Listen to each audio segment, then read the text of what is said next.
Is it not true, Miss Sharma, that you possess no fixed address, no verifiable assets, and no consistent employment?"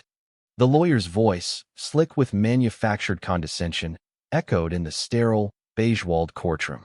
Bryce Collins, all sharp angles in an expensive suit, gestured toward the woman at the defendant's table as if she were an exhibit. In fact, the public record suggests a life of transience, of instability. Would you care to refute that? The woman, Anya Sharma, did not look at him. Her gaze was fixed on a point somewhere beyond the polished wood of the judge's bench.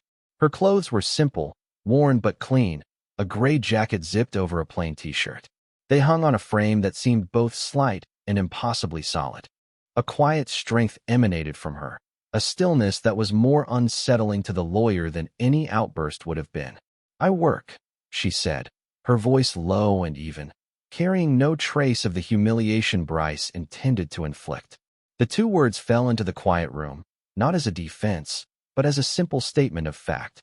Judge Morrison, a man whose patience had worn as thin as his hair over decades on the bench, peered down over his spectacles with open disdain. He saw a drifter, another number in the endless churn of small claims court, and his expression made it clear he wished to be done with it. The air was thick with the scent of old paper and the low hum of fluorescent lights, an environment designed for methodical procedure, not the slow, grinding destruction of a person's dignity. Bryce Collins circled the table like a predator, sensing a weakness in her silence. He leaned in, his voice dropping to a conspiratorial whisper that still carried to every corner of the room. "And what is this?" he asked, pointing a manicured finger toward her wrist, where the cuff of her jacket had ridden up slightly. A faded tattoo was visible, a dark, intricate shape blurred by time and sun. A souvenir from a more rebellious youth? A reminder of a life of poor choices that has led you directly to this seat. He smirked, glancing toward the jury box as if sharing a private joke. The jurors, ordinary citizens caught in this small drama, shifted uncomfortably. Anya's reaction was minimal but immediate. She calmly pulled her sleeve down, covering the mark. She did not flinch, did not blush, did not offer an explanation. Her silence was a wall, and Bryce's arrogance crashed against it, again and again. He straightened up, his tone returning to one of righteous indignation. "Your Honor, the defendant refuses to engage. She treats these proceedings with the same contempt she seems to hold for her own civic responsibilities." Judge Morrison nodded grimly. "Ms. Sharma, you are directed to answer the counsel's questions. This is a court of law, not a place for sullen theatrics. Your continued silence will be taken as an admission of contempt." Anya's eyes finally moved, shifting from the distant wall to meet the judge's gaze. There was no fear in them, no anger. There was only a profound, unshakable calm. When it was her turn to speak, Anya's defense was as sparse as her possessions. She acknowledged the small, disputed medical bill that had brought her here, explaining she had been working to pay it off directly with the clinic, but the debt had been sold to a third-party agency, without her knowledge. She offered no grand narrative, no sob story. When Bryce pressed her for details about her past, where she had lived, what she had done for the last decade, she met his questions with a simple, unyielding refrain. That is a private matter. Her refusal was not born of insolence, but of something deeper, a carefully guarded boundary that she would not allow him to cross. To the court, however, it sounded like defiance. Bryce seized on it, weaving a narrative for the jury. He painted her as a ghost, a person who lived in the shadows, who refused to participate in society and then demanded its protections. "This is a woman who shows no respect for this court, for the very system that hard-working people like you and I rely upon," he declared, his voice ringing with false sincerity. The whispers that had been rustling through the public gallery began to solidify. Curiosity curdled into judgment. They saw what the lawyer wanted them to see, a woman with no roots, no history, no worth. Through it all, Anya's posture never changed. She sat, straight-backed, her gaze now fixed on the American flag standing in the corner, its colors a stark and vibrant contrast to the courtroom's drab palette. She seemed to be drawing strength from it, a silent communion that no one else could understand. The judge had reached the end of his tether. Anya's quiet dignity was, to him, the ultimate form of disrespect. It was a silent rebuke of his authority, an immovable object meeting the force of his judicial ego. His face flushed a deep, mottled red. "That is enough," he thundered, the sharp crack of his gavel startling the room into absolute silence. "Ms. Sharma, your evasiveness and your contemptuous silence are an insult to this institution. They are an insult to the law itself." He glared at her, expecting her to finally break, to show some flicker of fear or remorse. She did not. She simply watched him, her expression unchanging. "I am finding you in contempt of court," he announced, his voice heavy with grim satisfaction. Bailiffs restrained the defendant. Two uniformed officers, who had been standing impassively against the side wall, moved forward. They were large men, accustomed to dealing with violent outbursts and desperate pleas. But as they approached Anya, their steps became hesitant. Her profound stillness was unnerving. She did not resist or argue. She simply stood, a small island of calm in the storm of the judge's making. Her hands came together in front of her as if an offering, ready for the cuffs. The sight was deeply unsettling. She was not a criminal being subdued, but a person accepting a fate she seemed to have already understood was coming. The entire courtroom held its breath, witnessing a moment that felt less like justice and more like a desecration. The cold steel of the handcuffs clicked shut around Anya's wrists. The sound was sharp, definitive, an exclamation point on her public humiliation. Bryce Collins allowed a triumphant smile to grace his lips. He had won. He had taken this silent, defiant woman and broken her against the wheel of the law, making an example of her for all to see. From his elevated bench, Judge Morrison launched into a self-important lecture on responsibility, respect, and the duties of a citizen. His words were aimed at Anya, but they were a performance for the gallery, a reaffirmation of his own power. "The law is the bedrock of our society," he boomed. "Without respect for its authority, we have nothing but chaos." As he spoke, Anya closed her eyes for a brief moment. The drone of the judge's voice faded, replaced by a different sound, a memory that rushed up from the depths. It was not the sterile air of a courtroom she felt, but the biting shock of near-freezing water. It was not the judge's gavel she heard, but the roar of a helicopter and the crack of enemy fire. She felt the immense, crushing pressure of the deep sea and heard a voice in her ear, calm, steady, a brother's voice, guiding her through the darkness. "Steady, Sharma. Breathe. We go in 5-inch a flicker of that world, a world of absolute sacrifice and unbreakable bonds, surfaced for a heartbeat before she pushed it back down, returning to the cold reality of the courtroom. She opened her eyes, her resolve hardened, her spirit untouched. Just as the bailiffs took her arms to lead her toward the holding cell, the heavy oak doors at the rear of the courtroom swung inward with a resounding thud that vibrated through the floor. The sound was so abrupt, so final, it cut through Judge Morrison's monologue as if a switch had been flipped. Every head in the room, including the judges, snapped toward the entrance. A man stood silhouetted against the bright light of the hallway. He was tall, ramrod straight, and radiated an aura of command that instantly seized the room's attention. He wore the immaculate dress white uniform of a United States Navy Admiral, the 4 stars on his shoulder boards gleaming like constellations.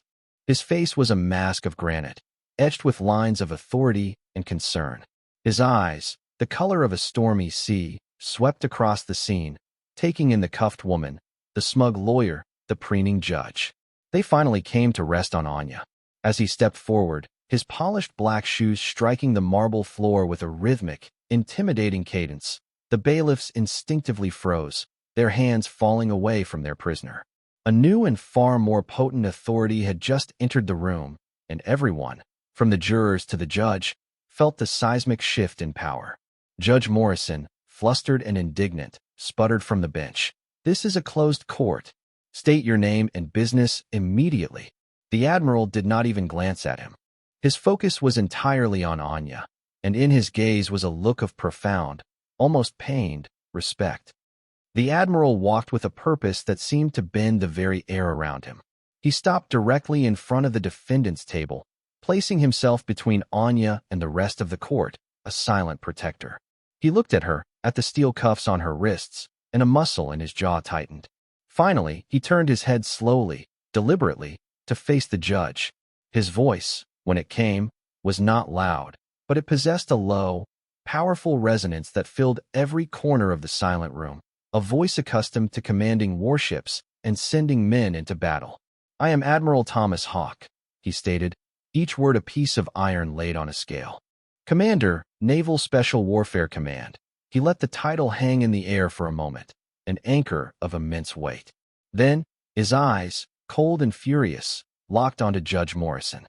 "And you," he said, his voice dropping even lower, laced with a dangerous calm, "are in the process of arresting one of this nation's most decorated combat veterans." A collective gasp went through the gallery. The judge's face went from indignant red to a sickly, pale white. Bryce Collins looked as if he had been struck by lightning, his mouth hanging slightly ajar. The Admiral had not raised his voice, but his declaration had detonated in the courtroom with the force of a bomb, shattering the cheap artifice of the proceedings and exposing the terrible, ignorant injustice that had just occurred. Admiral Hawke's gaze then shifted, falling upon Bryce Collins with the weight of an anvil. The young lawyer physically recoiled, his arrogance dissolving into pure, unadulterated fear. "You," the Admiral said, taking a deliberate step toward him. "You mocked a tattoo." He gestured toward Anya's covered wrist. "You called it a youthful indiscretion. Let me educate you." "Counselor," he paused, letting the silence stretch, forcing every eye in the room onto the terrified lawyer. "That faded mark on her skin is not a trinket.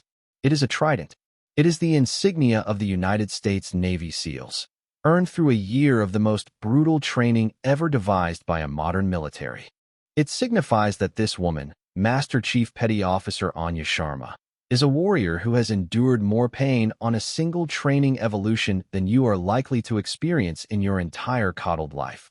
He then turned his full, wrathful attention back to the bench. "And you, Your Honor," he said, investing the title with a universe of scorn.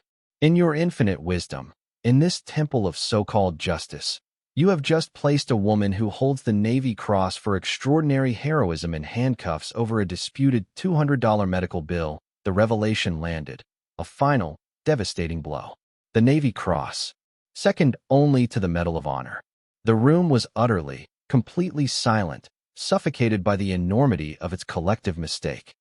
The air in the courtroom had become thick, heavy with shame. Admiral Hawke's voice, now a controlled storm, continued to fill the void. He did not share classified details, but he painted a picture of absolute heroism. He spoke of a mission deep in the snow-swept mountains of the Hindu Kush, of an ambush that had left a SEAL team crippled and exposed. He described how Anya, already wounded, had single-handedly held off an overwhelming enemy force for 72 hours, her actions allowing for the rescue of the rest of her team. "She carried 2 of her brothers down a mountain on her back while returning fire," Hawke said, his voice raw with emotion. "She refused medical aid until every other member of her team was safe." He then brought them back to the present. "She lives quietly now not because she is a transient, but because she seeks no recognition. She works odd jobs because she gives most of her disability pension away to the families of the fallen and to a shelter for homeless veterans she volunteers at. She has nothing because she has already given everything." He turned to the 2 bailiffs, who looked utterly mortified. "Release her. Now." They scrambled to comply, their hands trembling as they unlocked the cuffs. Hawke then produced a pair of military-issue restraints from inside his coat, the black metal a stark contrast to his white uniform. He walked directly to the bench, his presence towering over the diminished judge. "Judge Morrison, for gross dereliction of duty, for conduct that has brought dishonor to that flag." He nodded toward the corner. "And for obstruction of a matter of national security, which you have so ignorantly interfered with, you are hereby relieved of your duties and placed under arrest." The click of the cuffs on the judge's wrists was the final, damning verdict. The courtroom was a tableau of frozen shock. Bryce Collins stood white-faced, his world completely undone. Judge Morrison sat in his own chair, handcuffed and slack-jawed, a man stripped of his robes, his authority, his very identity in a matter of minutes.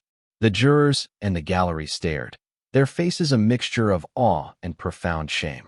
They had been willing participants in the humiliation of a hero. Admiral Hawke walked back to Anya, and with a gentleness that seemed impossible for a man of his stature, he took the court-issued handcuffs from the bailiff and set them on the table as if they were contaminated. He said nothing to her, but his eyes conveyed a universe of apology and respect. She simply gave him a small, almost imperceptible nod. It was all the thanks he needed. Her gaze then drifted to Bryce Collins, who could not bring himself to look at her. He stared at the floor, a broken man. Anya took a step toward him.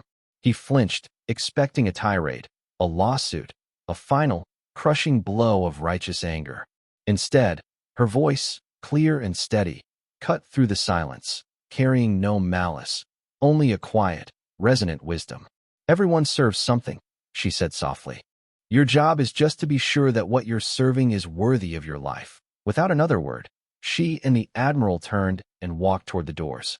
They departed not in triumph, but in a solemn dignity that left the courtroom and everyone in it to reckon with the deafening silence and the weight of a lesson they would never forget.